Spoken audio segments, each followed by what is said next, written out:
Last year, I took another trip around the world.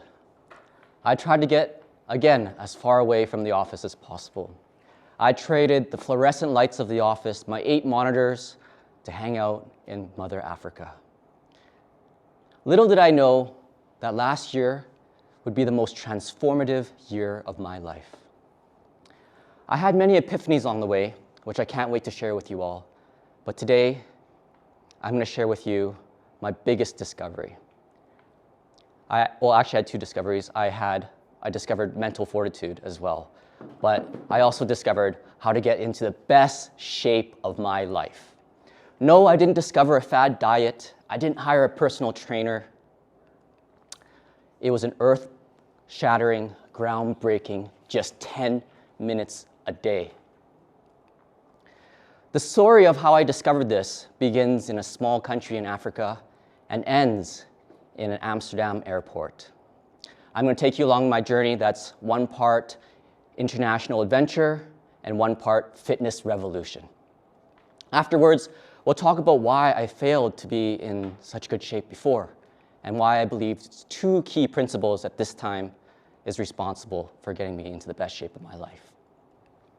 Along with that, I'll talk about how we can incorporate this into our everyday lives to achieve our goals for this year. The small country that I'm talking about is Lesotho. You may not have heard of Lesotho. Lesotho is one of the smallest countries in the world. It's in the southern hemisphere, completely enclosed by South Africa. It's July, so it's winter there. And winter is really nice and warm in the daytime, nice and sunny, but shivering cold at night. And on this particular July day, I'm walking through a village on a tour, and I notice up ahead, there's about 12 men sitting outside of a hut, and they're hanging out. And this year, taking a different approach, I decide to wave and say hi.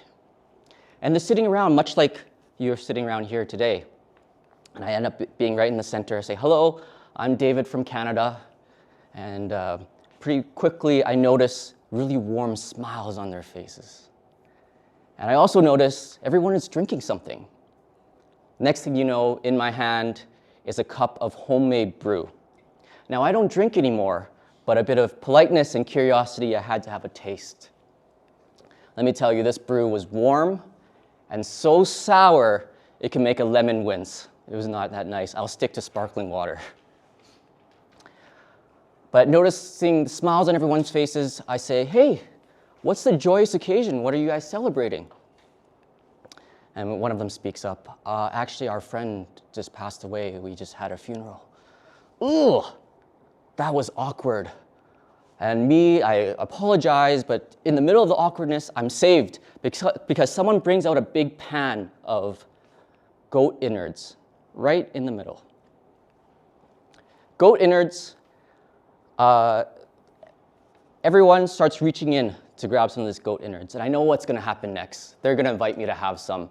And that's exactly what they do. I'm invited to have some of this goat innards, and immediately I'm faced with the dilemma.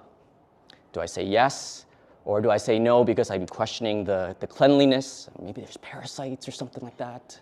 I'm not worried about the goat innards itself because being Chinese, I've been eating goat innards my entire life, every Saturday for dim sum especially. So maybe not the best decision I made in my life, but I quickly reached for some goat innards. It was gray, with a funky texture, and I had a bite.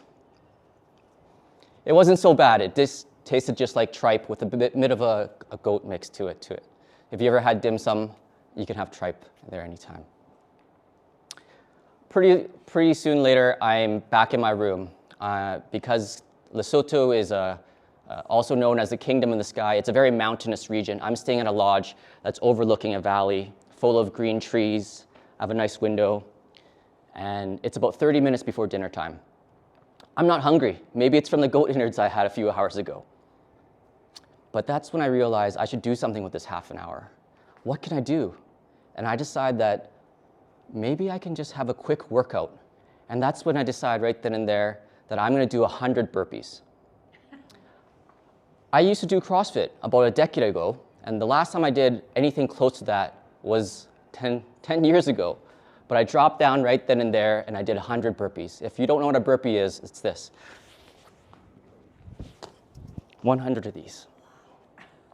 In a heap of sweat, I didn't time myself, but it took quite a while, huffing and puffing. I felt amazing, a sense of accomplishment, and even better, I felt ready for dinner. The next day, I go horseback riding, one of the more popular activities to do in this country, besides eating goat innards.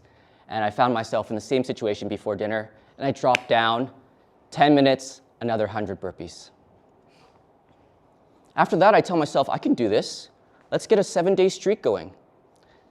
After 7 days, I got a 30-day streak going, and I continued every single day, 10 minutes a day, doing these 100 burpees. Now it's September. I'm in a different country. I'm in a country called Botswana, also in the southern hemisphere, also wintertime, but it's quite nice there. Botswana borders South Africa. And Botswana is known for tourism, in particularly safaris. People visit this country for safaris. And I'm on a trip, 10-day trip, where we're doing mobile tenting safaris, meaning I will be sleeping in a tent, and every couple of days, the crew will come and move the tent, and we'll be in a different spot.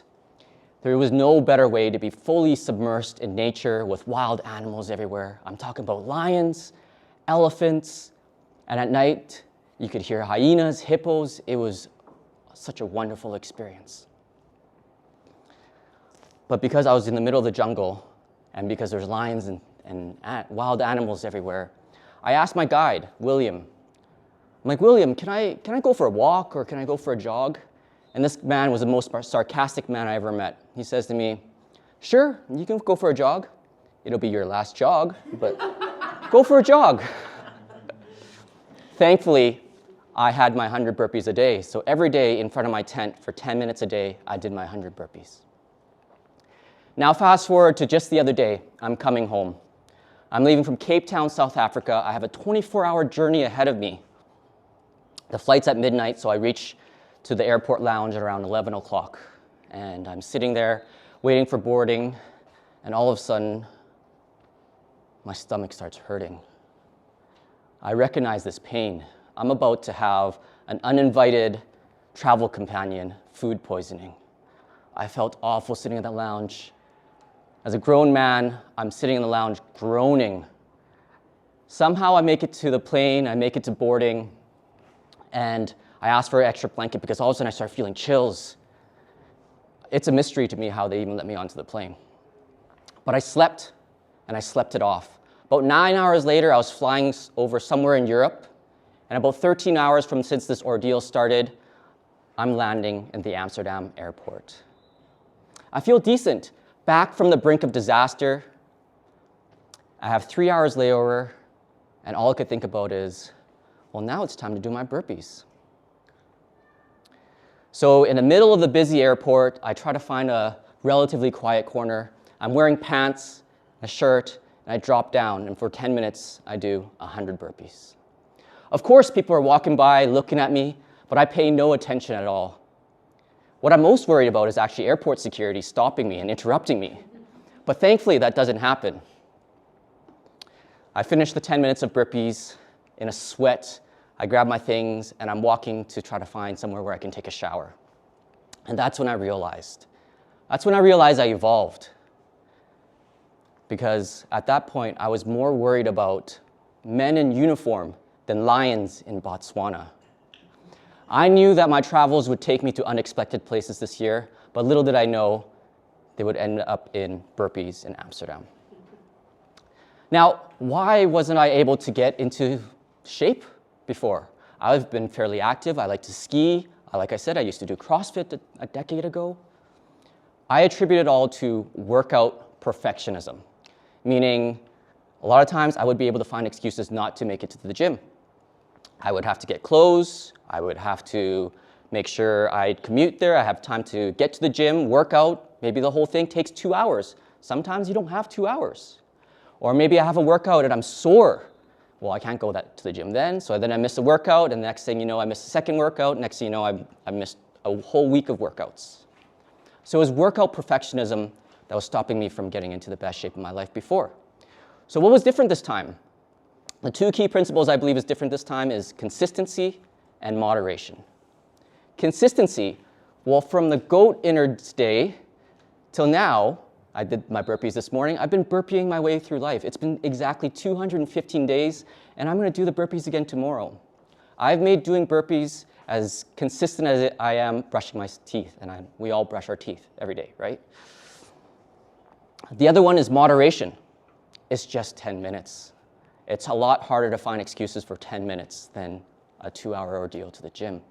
I try to get them out of the way in the morning, but if I can't, before bed, and there's been a few times before bed, I'll get my 10 burpees in. So if you're looking to work on your fitness goals this year, I highly recommend doing burpees. There's many, you can do them the way that I just did them, or if you want, there's many variations that you can find online. There's YouTube videos, there's ones that don't involve jumping, many different variations, or you can do jumping jacks or whatever's suitable for your level, and you can work your way up. But you know, this is not just about burpees and fitness. I think this works for other goals in your life as well. I believe if you want to read more, it's easier to read at least 10 minutes a day. If you want to write more, it's easier to just write at least 10 minutes a day. And personally, I'm on day 13 to writing my New York Times bestseller. So finally, I'll leave you with this. What are you going to do with 10 minutes a day to reach your goals this year? Thank you.